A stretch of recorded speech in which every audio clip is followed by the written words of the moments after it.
Hello friends, welcome back to my channel. आज मुझे आपण नहीं आसी काबुली चना तरकारी गोटे रेसिपी। यही तरकारी को मु बिना प्याज रसुण रे बनई। यही तरकारी को मु बहुत ही कम मसला रे बने कि आपण मानक देखैबी। आशा करुच्ची आपण मानक मो वीडियोटी भल लागिबो। आ जदि भल लागिबो ताहले प्लीज लाइक करनेबे और शेयर मध्य करिवे।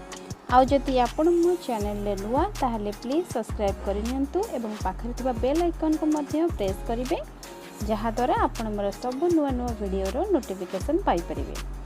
तेबे चलंतु स्टार्ट करिबा आज रेसिपी।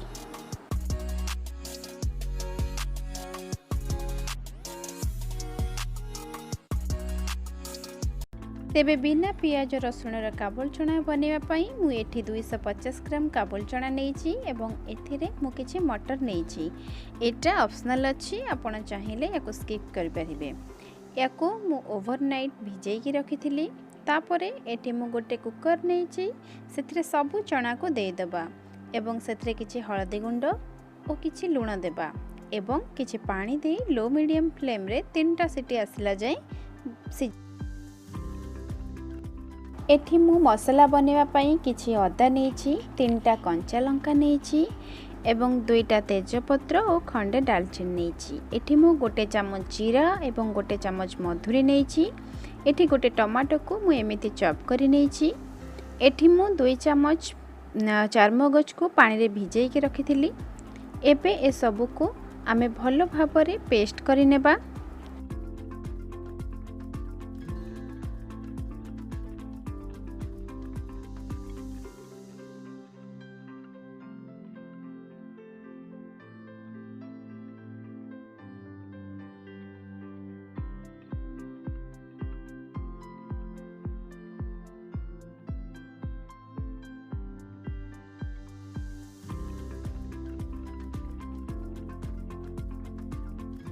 तरकारी बनैबा पई एठी मु गोटे कढ़ई को गरम करि नेछि। एथिरे आमे 3 टेबल स्पून रिफाइन तेल देबा। तेल गरम हेले एथिरे आमे गोटे चामच चीनी देबा एवं किछि गोटा गरम मसला देबा। चीनी दबा द्वारा आम तरकारी कलरटा भल आस्ते एवं टेस्ट मध्य बैलेंस करि थाए। एबे एथिरे आमे बाटी के रखिथिबा मसला देई देबा। टिके केयरफुली मसला देबे, नहले हाथ को छिड़िकिबो।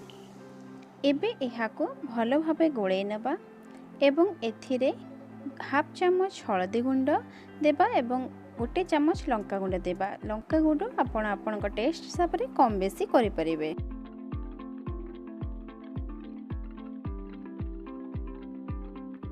एबे ए सब को भलो भाबरे मिसाई देबा। एबे एथिरे मु गोटे चामच करी पाउडर देइछि। एहा को देला परे आमे भलो भाबरे मिसाई देबा। जिते बड़े देखिबा मसला रु तेल ऊपर को उठिबा, सेते बड़े जानिबा मसला हमर भलो भाबे होई जाईछि।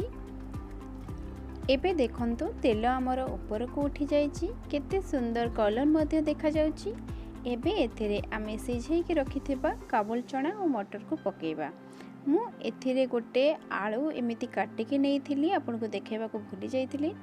एबे देखंतु हमर चना केमिति सिझी जाईछि। देखंतु मु गोटे आपन को चेक करके देखौछि।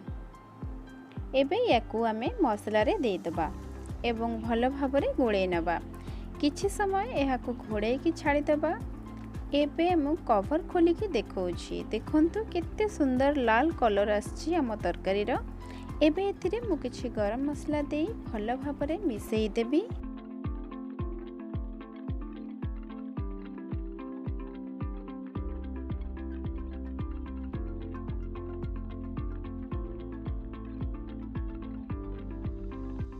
एबे एथिरे आपण जेतिकी झोल रखिबा को चाहुथिबे सेही हिसाब रे पानी देबे।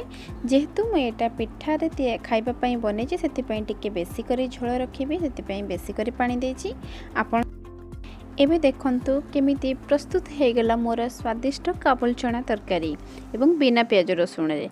आपण चाहिले याकू कोनोसी पूजा पर्बाणी अथवा संक्रांति अथवा कौन से ओसा बार रे मध्य आपण एहाकू बने की खाई परिबे। एहाकू चकुली पिठा, पूरी एवं रोटी सहित खाइबा को भल लागि थाए। रेसिपी को आपण मध्य निज घरे बने की खांतु और केमिति लागिला मते कमेंट रे निश्चय जणांतु।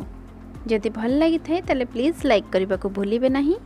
आउ एमिति नुआ नुआ वीडियो देखिए प्लीज मो चैनल को सब्सक्राइब करनी एवं पाखरे बेल आइकन को क्लिक करेंगे। रहुची नमस्कार।